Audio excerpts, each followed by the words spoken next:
be honest, I don't know that much about it. It's Farberware. I believe it comes from the early part of the 20th century. Probably not too early, as it's more elaborate than many of their very early things. It's got this decorative swag and bell design here around the top. A very elegant octagonal bubble on the top for the percolator bubble. I've used it once. It made good coffee, and I'm looking forward to using it again this morning.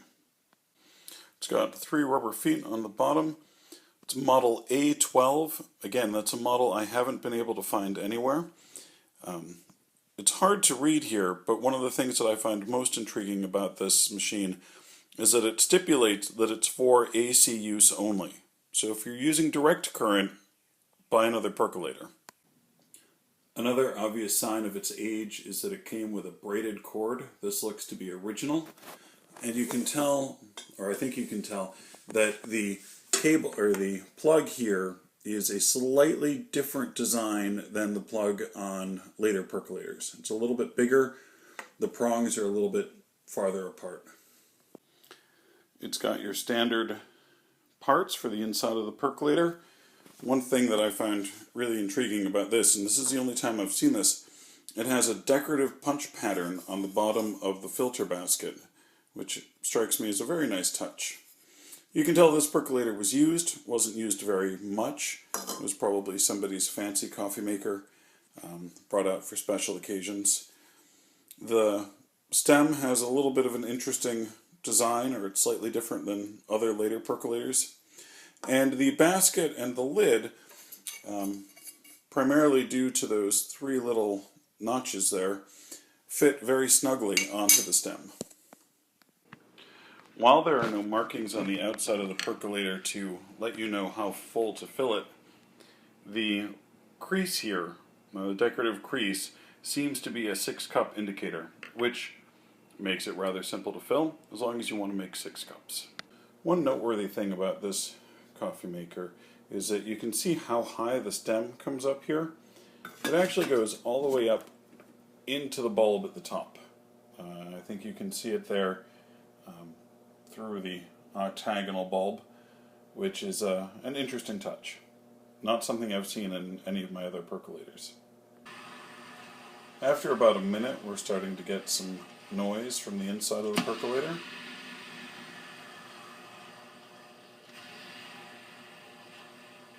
Although, as this is not one of the Farberware super fast models, I'm sure it predates the super fast models by quite a while. I'm guessing this probably dates to the late 30s. I'm not sure how many they produced during the Second World War. I think they may have cut down production so that they could focus on assisting with the war effort. So my guess would be late 30s or possibly late 40s.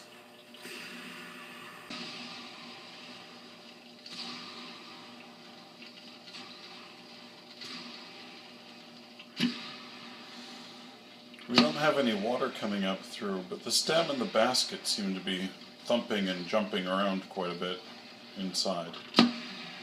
At about 7 minutes, we're starting to see water come up through the top. Although with how little water comes up with each perk, I'm not sure how quickly it will filter down through the basket and the grounds to circulate and make coffee. I'm thinking this might be a rather slow percolator. At about 10 minutes, the sound has changed, and we're certainly getting more water coming up. Just for fun, I went ahead and stuck the thermometer down the rather elegant pour spout here, and it seems to be, 208 degrees or so inside.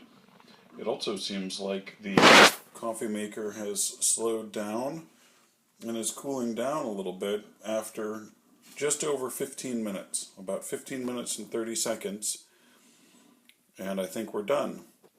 With how hot the thermometer was reading, I think the coffee might be a little bit over-extracted, and it might be a little bit weak, just judging from the color.